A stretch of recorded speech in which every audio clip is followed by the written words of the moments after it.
제목을 다 같이 읽도록 하겠습니다. 시작.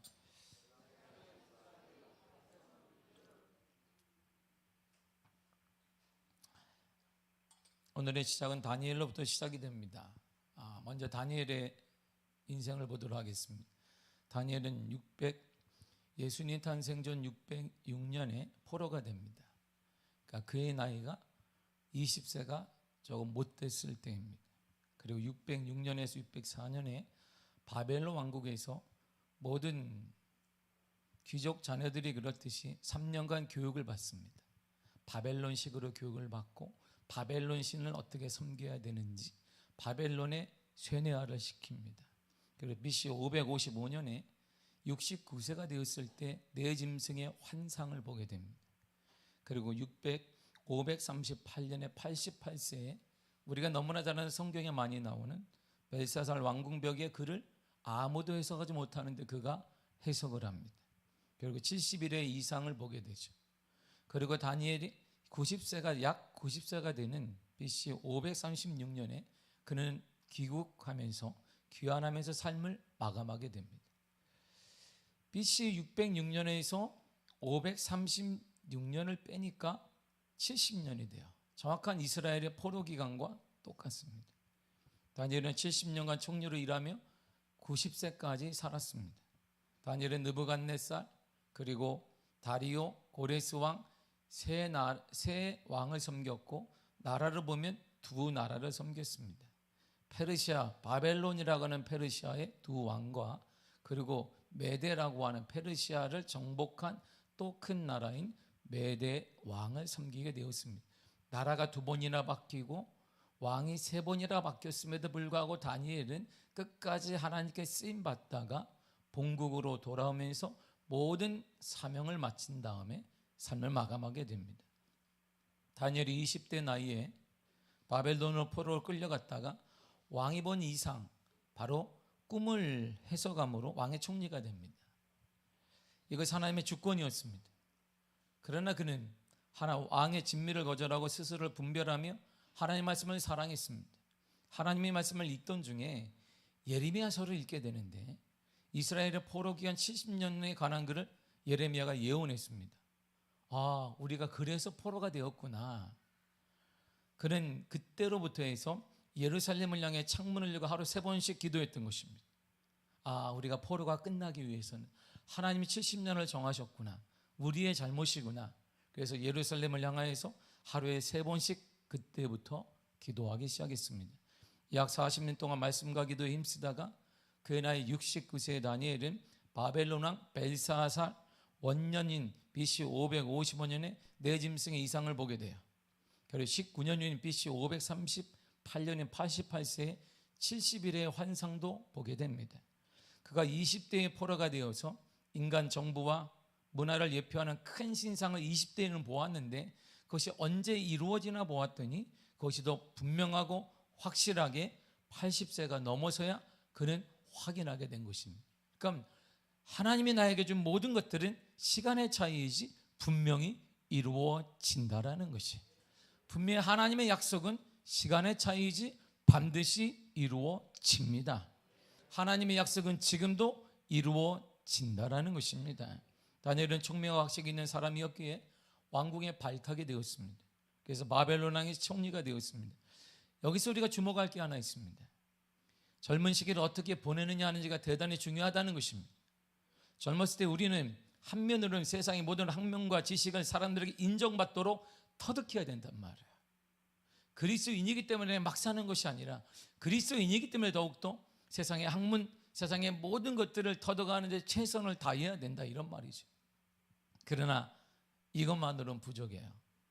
다니엘은 세상 진미를 거절하고 말씀을 사랑하고 하나님에 대한 갈망을 위해서 간절히 기도하는 사람이었습니다. 이것이 우리 청년들에게 있어야 되는 것이. 둘 다 없다면 할렐루야. 세상에 대한 터득, 지식에 대한 것도 열심히 배워야 될 뿐만 아니라 더 중요한 것은 하나님에 대한 갈망, 영적인 활력, 기도의 놀라운 은혜, 이것을 경험해야 되는 게 청년 시기입니다. 이렇게 젊은 시절을 보내는 것이 가장 가치 있는 인생을 사는 것입니다. 그래야 다니엘같이 70세가 되어도 하나님께서 쓰임 받고 이상을 보게 되고 하나님의 거룩에 쓰임 받는 놀라운 노년이 되는 것입니다. 다니엘의 대단한 이유 중에 하나는 성경을 보세요.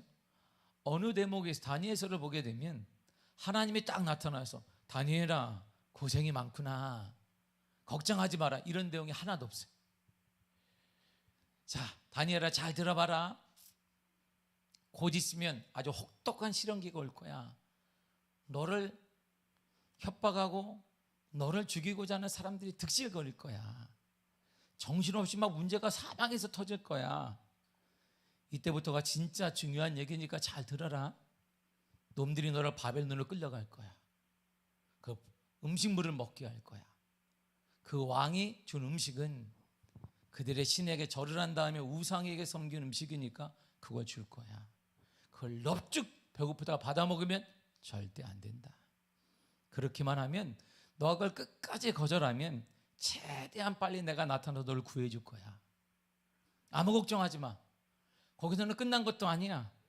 내 이름으로 된 책도 하나 떡하니 다니엘서도 하나 줄 거야. 그리고 후대에 가면 사람들이 아들을 낳으면 너 이름을 다 지어줄 거야. 미국에 가면 흔한 이름 중에 하나는 데니엘이에요. 데니엘이 바로 다니엘이에요. 데니엘, 매튜, 데니엘 되게 많습니다. 이름이. 그래서 미국 이름이 이게 유적지나 공원 같은 데 가면 쭉 열쇠고리가 써 있어요. 열쇠고리가 있는데 삥 둘러서 보면 이름이 나와요. 이름이 그거밖에 없어요. 우리나라는 되게 많이 김아무개도 있고 개똥이도 있고 많은데 미국 이름이 몇 개 없습니다. 거기에 다니엘이 있어요. 항상 다니엘 이름이 대단히 많습니다. 그러니까 너 걱정하지 마라. 아들 낳으면 사람들이 너 이름을 지어서 다니엘이라고 할 거야. 너에 관한 위인 전기도 많이 나올 거야. 다음에 끝까지 버텨라. 잘 될 거야. 이렇게 말한 적이 없어요. 하나님이 이런 얘기를 한 번도 다니엘에게 한 적이 없습니다. 다니엘은 하나님께 그런 보장을 받은 적이 없습니다. 신앙에서 잘 버텨. 내가 너를 도와주리라. 반드시 내가 너를 도와주리라. 이런 말이 하나도 없습니다. 하지만 자기를 굴복시키려는 상황의 한복판에 있어도 그 상황보다 크고 강하신 하나님만을 다니엘은 바라보았습니다. 오직 하나님만을 바라보는 다니엘이 신앙적 고백을 들어보세요. 본문의 8절을 다 같이 읽겠습니다. 시작. 다니엘은 뜻을 정하여 왕의 음식과 그가 마시는 포도주로 자기를 더럽이지 아니하리라 하고 자기를 더럽이지 아니하도록 환관장에게 구하니. 아멘. 여러분, 그는 포로 신분이에요. 포로에게는 자신의 권리가 없습니다. 의무만 주어져 하라면 하는 것입니다. 자유가 박탈당하기 때문에 그것은 포로죠. 그런데 다니엘은 환관장에게 자신의 뜻을 전하는 내 뜻이 있습니다. 포로가 무슨 뜻이 어디 있어요? 그것도 환관장에게 말합니다. 궁중에서 활동하는 4시의 우두머리가 바로 환관장이에요. 고위직의 관리입니다. 왕의 최측근이 바로 환관장입니다. 느부갓네살 왕의 환관장은 아스브나스인데 그는 다니엘과 세 친구의 이름을 자기가 바꿔줘요. 왕이 바꿔주는 게 아니라 왕이 나에게 권세를 주었다. 그러니까 너는 이렇게 바꿔라. 이름을 다니엘의 세 친구의 이름을 바벨론식으로 바꿔준 사람이 이 사람입니다. 감히 환관장에게 자신의 뜻을 전합니다. 그것도 왕의 법도에 맞지 않은 행동을 하겠다며 선전포고를 하는 것과 똑같습니다. 그런데 이후의 상황이 놀랍게 반전이 돼요. 9절을 읽겠습니다. 시작. 하나님이 다니엘로 하여금 환관장에게 은혜와 긍휼을 얻게 하신지라. 아멘. 당연히 환관장은 왕의 관리이기 때문에 왕의 뜻에 따라야 됩니다. 당시 왕의 법도는 포로 중에 뛰어난 젊은 사람을 따로 모읍니다. 3년간 교육을 시킵니다. 왕의 상에서 나오는 음식을 그들에게 먹습니다. 그 음식은 왕이 먼저 바벨론 신에게 절을 하는 것이, 우상을 다 섬긴 다음에 나온 음식을 왕이 먹고 그것을 함께한 젊은이, 똑똑한 타국의 젊은이들에게 주는 것입니다. 그것은 그들이 다 먹어야 돼요. 그것이 바로 바벨론의 법이며 바벨론의 상식입니다. 그런데 다니엘은 그 법과 상식을 다 거부해 버렸습니다. 그런데 환관장은 그런 다니엘에게 대해 은혜와 긍휼을 베풀었다. 이렇게. 어떻게 그런 일이 가능할까요? 맨 앞줄을 보세요. 하나님께서 환관장을 변화시켰다, 이런 말. 변화는 하나님께 있는 것입니다. 변화는 우리의 노력에 있는 것이 아니라 변화는 하나님께 있는 것이에요. 사람의 변화도, 물질의 변화도, 환경의 변화도, 그 문제 여러분들의 변화도 하나님께 있는 것입니다. 하나님이 변화시키신 것입니다. 하나님이 만져주시면 변화가 일어나요. 하나님이 함께 하시면 변화가 일어납니다. 하나님이 함께 하시면 자녀가 변화가 일어나요. 하나님이 함께 하면 교회가 변화됩니다. 하나님이 함께 하면 사업체가 변화됩니다. 하나님이 함께 우리의 질병이 변화되는 것입니다. 우리의 질병이 치유되는 것입니다. 하나님이 함께 하면 인생이 달라진단 말입니다. 하나님이 환관장에게 은혜와 긍휼을 얻게 하셨다 그랬어요. 이 하나님이 지금 우리에게도 은혜와 긍휼을 베풀어 주기를 원하십니다. 상황이 힘들고 두렵고 어둡습니다. 그래서 하나님이 보이지 않습니다. 그러나 이런 모든 상황과 상관없이 하나님은 지금도 역사하고 계시며 여러분들이 은혜 베푸시기를 원하며 긍휼 베푸시기를 원하며 변화 주기를 원하고 계십니다. 우리를 향한 예수님 말씀을 들어보세요. 예수님이 우리에게 이렇게 말씀하셨어요. 요한복음 5장 17절입니다. 시작. 예수께서 그들에게 이르시되 내 아버지께서 이제까지 일하시니 나도 일한다 하시매. 아멘. 하나님이 지금도 일하세요. 그러니까 나도 일한다는 것입니다. 우리의 눈앞의 상황에 눌려서 하나님을 그저 그 시절의 하나님으로 우리는 볼 때가 많습니다. 성경을 읽습니다. 하나님의 놀라운 역사에 놀라움, 와 대단하다. 그런데 오늘날에는 그때처럼 역사하지는 않아. 오늘날은 시대가 다르잖아. 문명이 다르잖아. 오늘날은 지금 달나라를 가는 시대야. 오늘날은 우주 왕복을 꿈꾸는 시대에 달라. 그러나 분명한 사실은 여러분이 인정하든 인정하지 않든 그건 중요한 게 아닙니다. 여러분이 인정하든 그건 절대 중요한 게 아닙니다. 하나님은 지금도 현재 역사하시는 하나님이시라는 것입니다. 저는 지금 여러분이 어떤 상황에 있는지 정확히 모릅니다. 그러나 저는 하나는 압니다. 하나님이 어떤 분이신지 그 하나는 압니다. 하나님이 어떤 분인지 저는 똑똑히 압니다. 지금도 살아계셔서 역사하시고 살아계셔서 변화를 허락하시며 지금도 하나님께서 살아계심으로 우리의 인생도 사람도 변화시키는 하나님이심을 저는 압니다. 그러면 그분은 여러분을 공격하는 어떤 것보다 크십니다. 그분은 어떤 상황에서도 또 여러분들을 구해낼 만큼 강하신 분이십니다. 그래서 성경은 그분을 이렇게 말해주고 있어요. 신명기 10장 17절입니다. 시작. 너희 하나님 여호와는 신 가운데 신이시며 주 가운데 주시며 그가 능하시며 두려우신 하나님이시라. 할렐루야. 우리 하나님은 신 중에 신이다. 가장 주인이만, 물질도 주인이고 사람도 주인이고 뭐 정욕도 주인이고 모든 게 주인이 많지만 그 가운데 최고의 주인은 하나님이시다.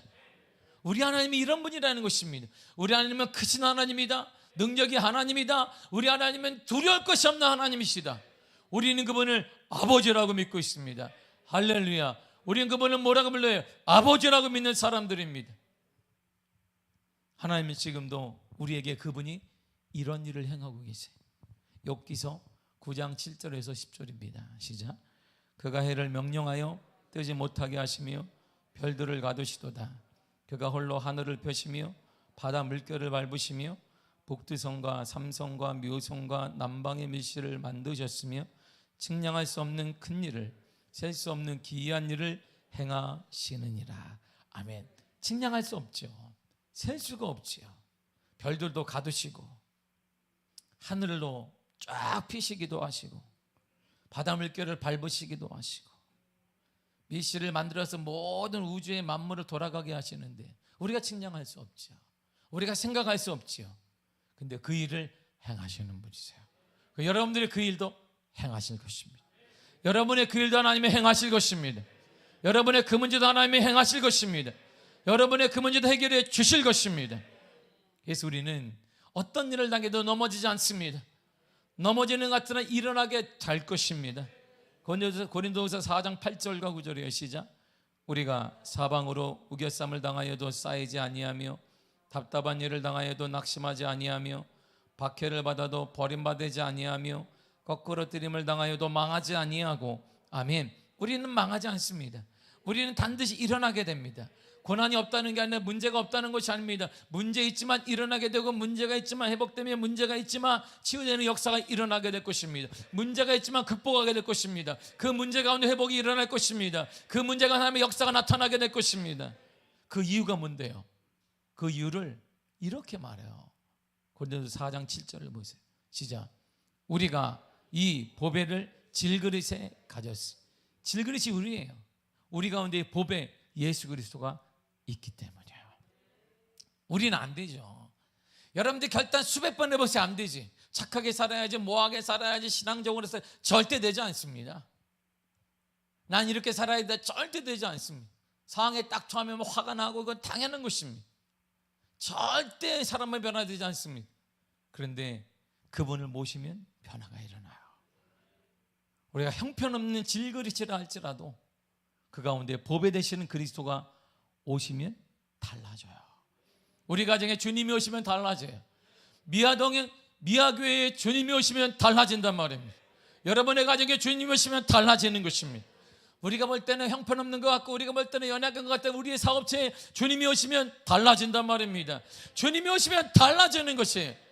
왜 주님을 모시지 않는 말이에요? 왜 그러면서 힘들고 지치고 세상 힘들다고 말하고 있습니까? 주님의 해답을 다 주었는데 형편없는 것 같고, 우리가 남보기에 형편은 그릇 같단 말이에요. 남은 금으로도 만들고 은으로도 만들고 하는데 우리는 흙으로 만든 그릇이에요. 정말 형편없습니다. 그러나 흙으로 만들었다 할지라도 우리의 보배 되신 그리스도가 우리 안에 거하시면 인생은 달라진단 말이에요. 우리 가정은 달라지고 우리 교회는 달라질 것입니다. 우리 교회는 부흥될 것입니다. 이게 하나님의 약속이에요. 그래서 우리는 하나님을 사랑하고 하나님을 찬양하고 하나님께 예배하는 것입니다. 그래서 하나님을 간증히 거리가 막 늘어나는 것입니다. 살아계신 하나님을 찬양하는 것입니다. 내게 강 같은 평화를 하나님이 주시는 것입니다. 그런데 세상은 우리에게 끊임없이 속삭여요.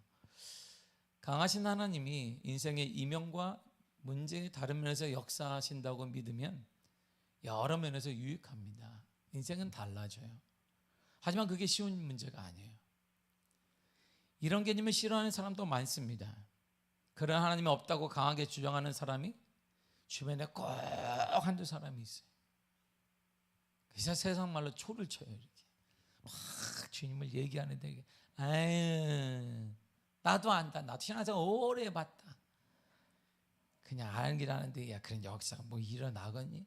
지금 내가 기도했는데 뭐 무좀도 안 났더라. 야, 무좀도 못 고쳐. 하나님, 아이고, 야, 정신 바짝 차려라. 분위기 끼는 사람이 있습니다. 다니엘이 왕의 음식을 먹지 않겠다고 말했어요. 근데 환관장이 그 말을 딱 들더니, 그러면 안 돼, 그러면 안 된다, 그러면 안 된다. 그리고 이렇게 그가 속삭여요, 다니엘에게. 그러면 윈윈하는 방법이 있어. 너도 좋고 나도 좋은 방법이 있다. 그게 10절이에요. 다 읽겠습니다. 시작. 환관장이 다니엘에게 이르되, 내가 내 주 왕을 두려워하노라. 내가 너희 먹을 것과 너희 마실 것을 지정하셨거늘 너희 얼굴이 초췌하여 같은 또래 소년들만 못한 것을 그가 보게 할 것이 무엇이냐. 그렇게 되면 너희 때문에 내 머리가 왕 앞에서 위태롭게 되리라 하니라. 아멘. 너도 몸 상하고 나도 모가지가 지금, 목이 지금 왔다 갔다 한다. 위태롭다. 그래, 둘 다 살아야 되지 않겠니? 이처럼 우리가 강하신 하나님 믿으려 할 때마다 세상은 우리에게 타협하라고 그래. 알아. 그 신앙 알지. 적당히. 아우, 내가 훌륭하게 여긴다. 그 신앙 나도 인정한다. 적당히. 나도 크리스천이야.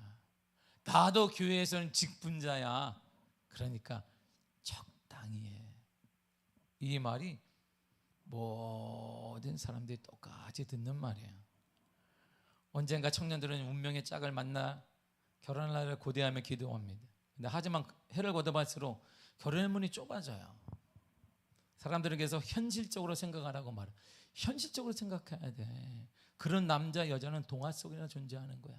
신앙생활을 열심히 하고 순결하고 주님을 찾고, 근데 세상에서 쓰임 받고 그런 사람 없어. 현실적으로 생각해야 된다. 그래서 눈이 차지하는 이성과 데이트를 하기 시작합니다. 일단 결혼해서 전도하면 된다라고 생각하는데 그런 말은 정당합니다.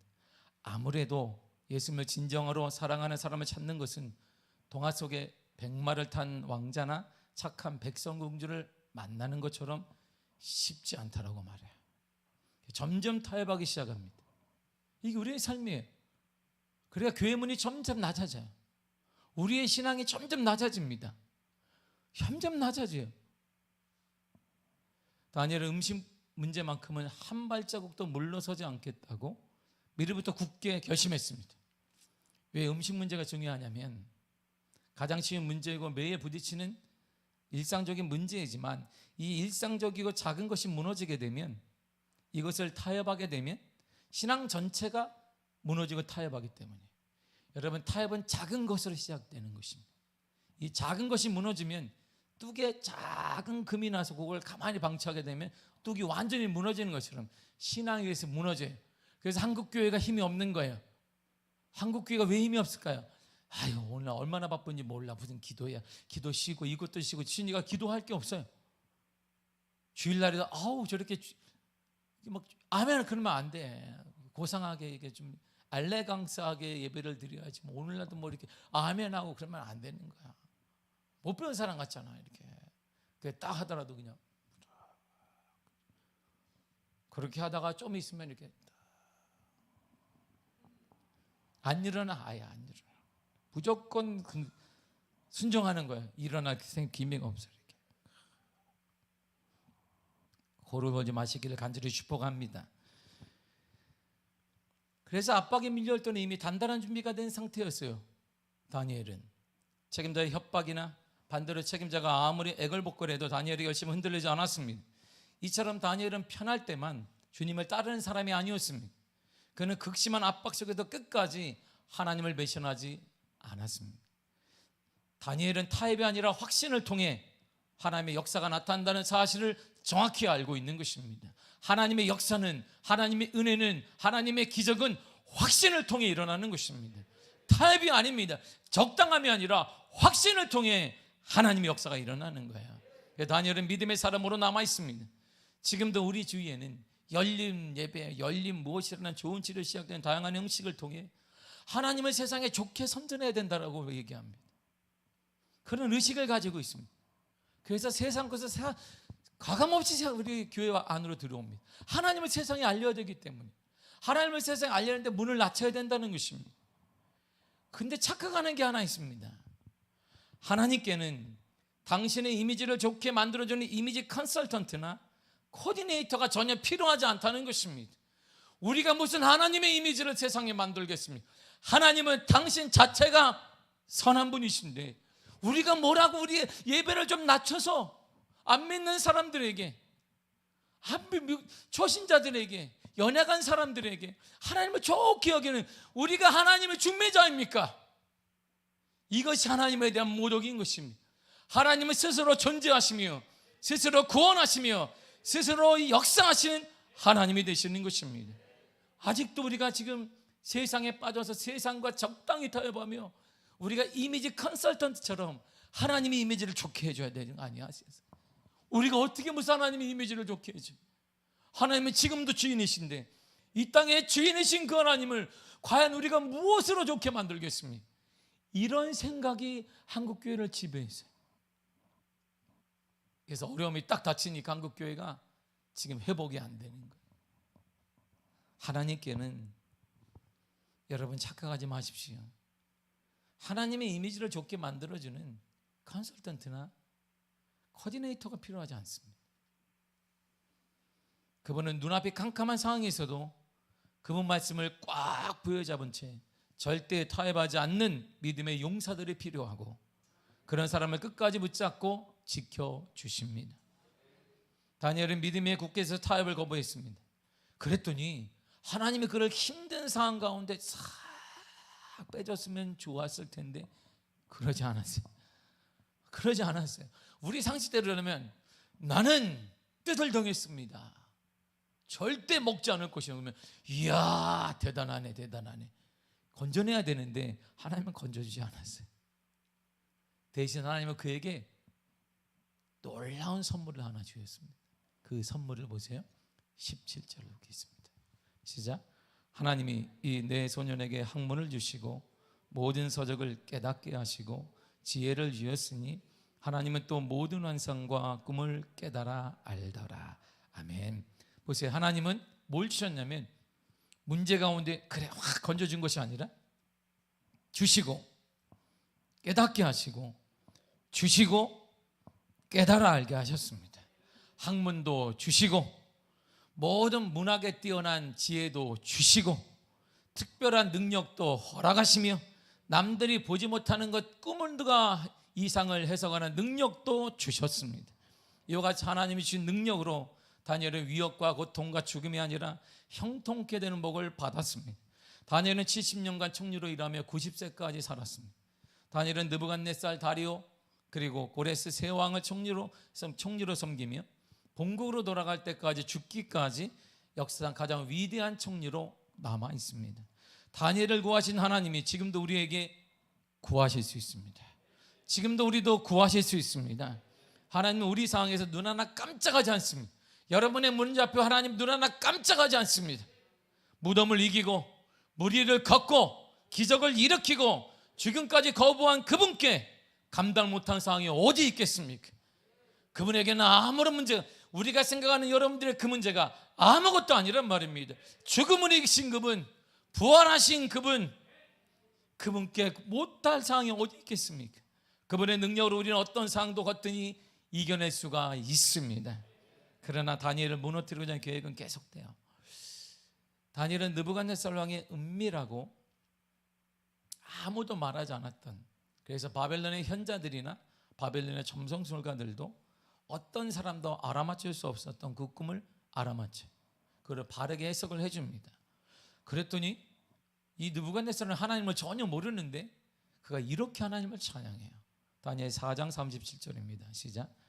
그러므로 지금 나 느부갓네살은 하늘의 왕을 찬양하며 징송하며 경배하노니 그의 일이 다 진실하고 그의 행하심이 의로우심으로 교만하게 행하는 자를 그가 능히 낮추심이라. 아멘. 나는 하나님을 모른다. 그러나 다니엘의 그 하나님을 나는 찬양한다. 다니엘의 하나님을 나는 경배한다. 다니엘의 하나님은 진실하시다. 행함이 의로우시다. 이렇게 얘기해요. 세상 사람들은 정확히 몰라요. 그냥 대충은 아는데 몰라요, 그분은. 근데 우리는 알아요. 그러니까 세상 사람들은 여러분들을 바라보며 그분의 하나님은 진실하시다. 그 사람의 하나님은 능력이 많으시다. 그 사람의 하나님은 살아계시다. 이렇게 말한다, 이런 말이에요. 왕이 바뀌어 벨사살 왕이 왕이 되었으나 여전히 그는 신비스러운 꿈과 해석을 해석함으로 다니엘은 쓰임받습니다. 페르시아를 점령하고 메데라는 나라가 큰 나라로 성장했습니다. 메대의 왕이 바로 다리오예요. 다리오가 메대의 첫 번째 왕이 되었습니다.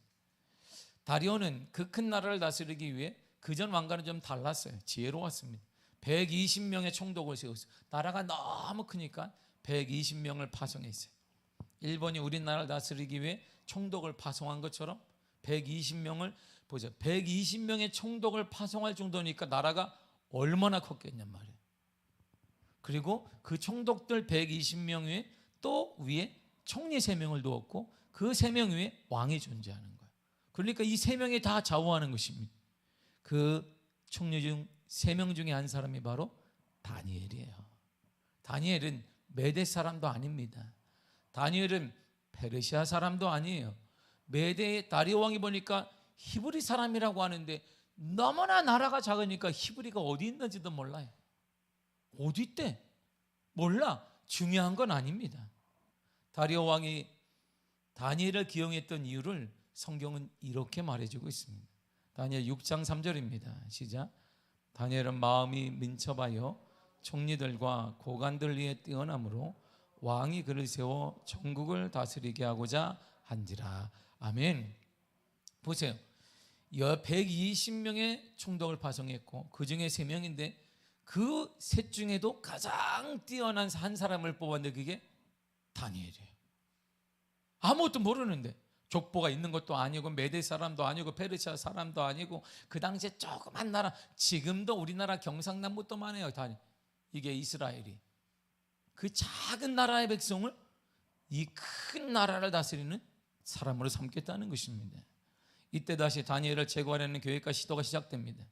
이들은 다니엘의 약점을 찾았어요. 약점이 하나도 없어요. 근데 약점이 하나 있네. 다니엘 약점이 뭘까요? 신앙이에요. 신앙.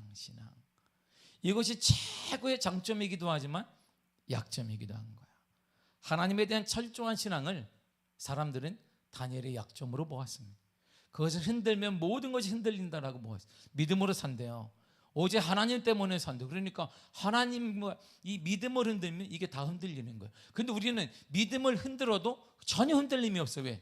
믿음과 삶이 우리는 관계가 없기 때문이에요. 막 믿음 얘기해도 우리는 끄떡없이 잘 살아. 왜? 믿음과 삶이 우리는 관계를 갖지 않기 때문이에요. 우리의 믿음이 요 믿음이에요. 요 믿음. 요 평수를 유지하는 믿음, 1시간 예배 드리는 믿음에 국한되기 때문에 믿음이 뭐 같은지 뭐 듣든지 상관없습니다. 왜? 나가면 제 방식대로 살기 때문이에요. 나가면 내가 방식대로 살아. 나가면. 그러니까 전혀 변화가 없는 것이에요. 다니엘은 달랐습니다. 다니엘의 최대의 약점을 그렇게 뽑았습니다. 그것을 흔들면 모든 것이 흔들린다라고 보았습니다. 그래서 이들은 다리오 왕을 위한다는 명목으로 30일 동안 왕 외에 어떤 신이나 사람을 섬기고 기도하는 것을 법으로 금하게 만들었습니다. 이처럼 세상은 신앙인의 최대의 약점을 신앙으로 보아요. 그래서 늘 이렇게 말합니다. 신앙인이 어떻게 이렇게 얘기해? 예수 믿는 사람이 어떻게 그렇게 해? 본인들은 괜찮아요. 왜? 예수 안 믿기 때문이죠. 근데 오늘날 그런 얘기도 못해. 예수 믿는 사람이 안 믿는 사람이랑 똑같으니까. 우리의 신앙이라는 게 요 안에 있는 신앙이에요. 요 안에 있는 신앙. 하나님을 다 가둬놨어요. 여기 평소에. 그러니까 밖에 나갈 때는 하나님이 없어. 우리는 하나님의 살아계심이, 우리 가정에 하나님의 살아계심이, 우리 직장에 하나님의 역사가 우리의 사업체에 절대 임하지 않는 것은 하나님을 놓고 가기 때문이에요. 하나님과 함께 가는데 우리는 부담스러워. 계세요.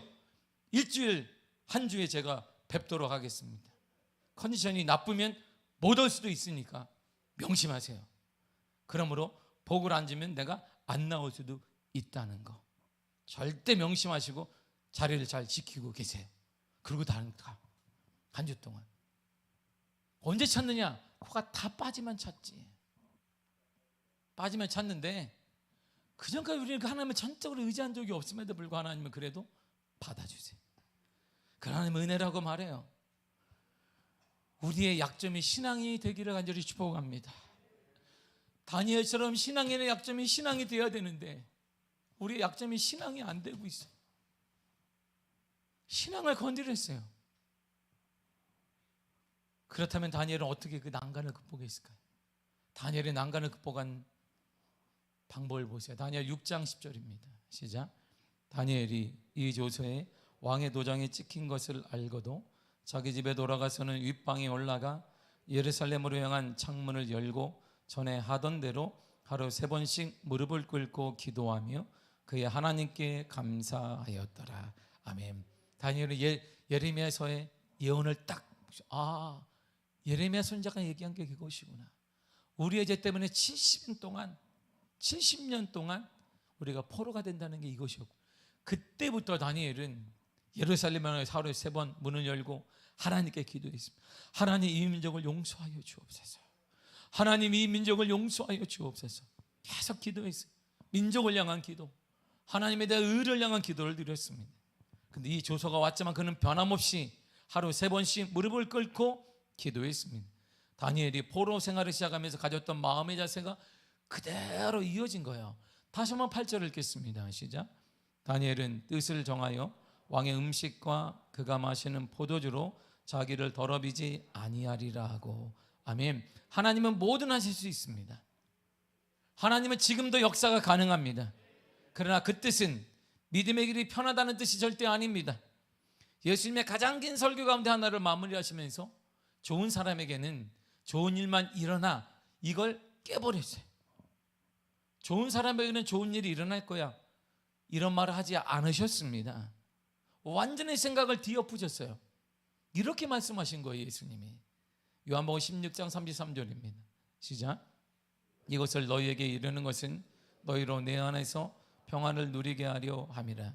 세상에서는 너희가 환난을 당하나 담대하라. 내가 세상을 이기었노라. 아멘. 예수님의 목적이 뭘까요? 우리에게 평안을 주시는 거예요. 얼마나 감사해요. 마음의 평안, 가정의 평안, 물질의 평안, 대인관계의 평안, 하나님과의 관계의 평안. 하나님과 관계의 평안이니까 내 영혼이 잘된 같이 범사가 잘되고 강건하리라. 이런 역사가 이루어지는 것입니다. 이렇게 마무리를 했으면 딱 얼마나 좋아요. 이야, 그래 난 잘되겠다. 그런데 그 다음 말씀이 좀 부담스러워요.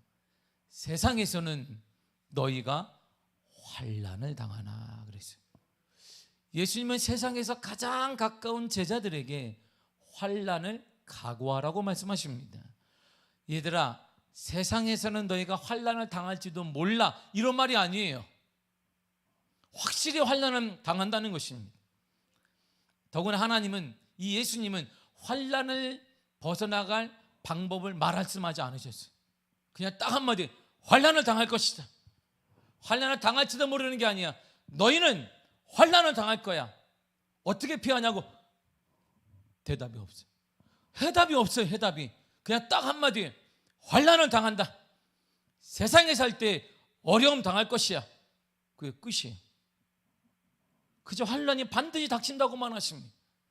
비법을 줘야 되는데, 나를 의지한다든가, 30일 동안 기도한다든가, 4일 금식 기도한다든가, 누구를 만나라든가, 동으로 가면 귀인을 만나다든가, 이렇게 얘기해 줘야 되는데 주님이 한마디도 안 하셨어요. 예수님과 함께 자고 식사하고 하루 종일 함께 했던 제자들도 환난을 피해갈 수 없다고 하셨습니다. 그렇다면 우리는 고난을 피해갈 생각 자체를 일찌감치 버려야 됩니다. 아예 버려야 돼요. 만약 여기서 예수님이 이 말씀을 딱 마치셨다면 우리에게 희망이 없어요. 이야, 환난만 당하다가 이제 가게 생겼구나. 환난을 당한대. 왠지 환난을 당한다니까 환난과 고난 당하다 인생 끝나겠구나. 소망이 없어요. 그러나 예수님은 다시 이어서 이렇게 말씀하세요. 담대하라. 내가 세상을 이기었노라. 담대해라. 내가 세상을 이기었노라. 여러분, 담대하십시오. 주님이 세상을 이기셨습니다. 예수님은 내가 세상에 압도당했다, 내가 세상에 억눌렸도다, 세상님 앞에 미안하구나, 이렇게 말씀하지 않았습니다. 내가 이미 세상을 이겼으니 용기를 가져라, 이렇게 말씀하셨어요. 세상의 바다 우리가 넘어졌어요. 세상의 물질 문제 우리가 일어날 힘이 없습니다. 여러분, 넘어졌다면 넘어진 김에 기도하시기를 바랍니다. 여러분들이 엎어졌다면 엎어진 김에 기도하란 말이에요. 일어나려고 하지 말고 그냥 기도하세요. 하나님이 엎어뜨렸다면 이유가 있겠지 하고 기도하란 말입니다. 굳이 그냥 넘어졌는데 어떡하지 안 가님 세상의 방법 없어 일어나려고 하지 말고 엎어진 김에 기도하고 넘어진 김에 기도하시기를 바랍니다. 주님은 그 어떤 고난도 가뿐하게 이겨낼 수 있는 힘을 우리에게 주십니다.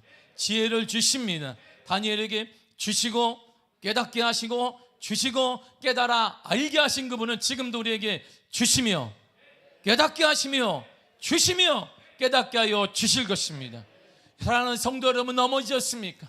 사람 때문에 물질 때문에 넘어지셨습니까? 넘어진 김에 기도하시기를 바랍니다. 엎어진 김에 기도하시기를 바랍니다. 하나님의 뜻을 구하란 말입니다. 왜 여러분의 힘으로 또 일어나려고 하십니까? 주님이 넘어지게 했다면 이유가 있을 것입니다. 세상을 이긴 그분이 우리를 넘어지게 했다면 이유가 있을 것이에요. 넘어진 김에 기도하고 엎어진 김에 기도하십시오. 처음 가졌던 여러분들의 마음, 결심, 뜻 절대 세상과 타협하지 마십시오. 그대로 가지고 있으세요. 그 변치 않는 마음과 결심을 통해 우리 주님은 역사하시고 기적을 베풀어 주시며 오늘날도 역사하여 주실 것입니다. 오늘날도 기적을 허락하여 주실 것입니다. 여러분의 삶에 변화가 나타날 될 것입니다. 여러분들 통해 교회 밖에 있는 사람들이 하나님의 살아계심을 보고 하나님의 기적을 경험하며 하나님의 은혜를 경험하고 하나님이 살아계시구나라고 그들이 칭하게 될 것입니다. 에베소 3장 20절 이렇게 말합니다. 시작. 우리 가운데서 역사하시는 능력대로 우리가 구하거나 생각하는 모든 것에 더 넘치도록 능히 하실 이에게 아멘. 우리 가운데 하나님은 역사하시는데 우리가 생각하고 구하는 것보다 더 능하게, 더 높이, 더 크게 하나님은 역사하십니다. 여러분들의 기도하는 것보다 더 크게 역사하실 그 하나님을 믿고 여러분들의 믿음의 결심에 따라 살아가시기를 바랍니다. 세상과 타협하지 말고 적당히 살아내지 말고 하나님의 믿음을 가지고 거룩한 믿음을 가지고 세상 사람들이 그러면 안 될 것이야, 그렇게 하면 오늘날은 안 될 것이야, 괜찮습니다. 그것도 다 뿌리치고 오직 믿음으로 하나님의 거룩함을 믿고 더 넘치게 하실 그 하나님을 믿으며 나가시기를 바랍니다. 우리의 생각 이상으로, 여러분들의 생각 이상으로, 기도 이상으로 우리 하나님은 역사하여 주실 것입니다. 그 문제가 생각 이상으로 빠르게 풀어지게 될 것입니다. 여러분들의 그 질병이 우리의 생각 이상으로 하나님의 방법대로 치유될 것입니다. 치유될 것입니다. 이게 하나님의 역사. 우리는 그 하나님을 아버지라고 부르는 거예요. 아버지, 아버지, 아버지라고 부른단 말입니다. 어찌 아버지가 우리 자녀를 버리겠습니까? 우리도 자녀를 버리지 않습니다. 자녀가 그렇게 마음에 안 들어도 우리도 자녀를 때가 되면 받아주는데 하늘에 계신 너희 아버지께서 좋은 것 주시지 않겠느냐. 하나님은 그래도 우리에게 좋은 것 주시기를 원하지. 여러분에게 좋은 것 베풀어 주시기를 원하십니다. 다니엘에게 주신 거 보세요. 주시고 깨닫게 하시고 주시고 깨닫게 하셨더라. 그래서 그 깨닫는 힘으로, 주신 힘으로 다니엘이 승리하여 오늘날에도 다니엘 이름이 우리 입속에서 지금 회자되고 있는 것입니다. 하나님의 능력을 의지하세요. 시편 18편 39절을 보겠습니다. 시작. 주께서 나를 전쟁하게 하려고 능력으로 내게 띠띠우사 이런 나를 치는 자들이 내게 굴복하게 하셨나이다. 아멘. 우리 앞에 적과 같은 것이 있어요. 근데 걱정하지 마세요. 여러분들 훈련시킨 이유는 딱 하나입니다. 능력으로 이기게 하시기 위해요. 우리 가운데 고난 가운데 우리가 놔두시는 이유는 그 고난을 통해 훈련마다 승리하게 하시기 위하신 것입니다. 성도 여러분, 넘어지셨어요. 아프시죠? 물질로, 사람으로, 여러 가지 환경으로 넘어졌다면 일어나지 마세요. 넘어진 김에 기도하세요. 엎어진 김에 하나님의 뜻을 구하며 기도하시기를 바랍니다. 주님이 기도할 때 주실 거야. 주시고 깨닫게 하시고 주시고 깨닫게 하실 거야. 그분이 나의 아버지가 되시기 때문입니다. 그 힘으로, 그 능력으로 우리는 일어날 것입니다. 그 능력으로 여러분은 일어날 것입니다. 우리 교회는 일어날 것입니다. 여러분의 사업체는 일어날 것입니다. 우리 교회는 일어날 것이고 여러분들의 가정은 일어날 것입니다. 사랑하는 여러분들의 자녀들이 일어날 것입니다. 기도하세요. 넘어졌거든 기도하시고 엎어졌거든 기도하시기를 바랍니다. 하나님이 반드시 주어 우리에게 놀라운 은혜를 주실 것입니다. 세상에 귀 기울이지 말고 하나님의 방법을 쫓고 하나님이 향한 여러분들의 믿음의 결심이 흩어지거나 변질되지 않기를 간절히 축복합니다. 기적은 그것으로부터 시작됩니다. 기도하겠습니다. 하나님 감사드립니다.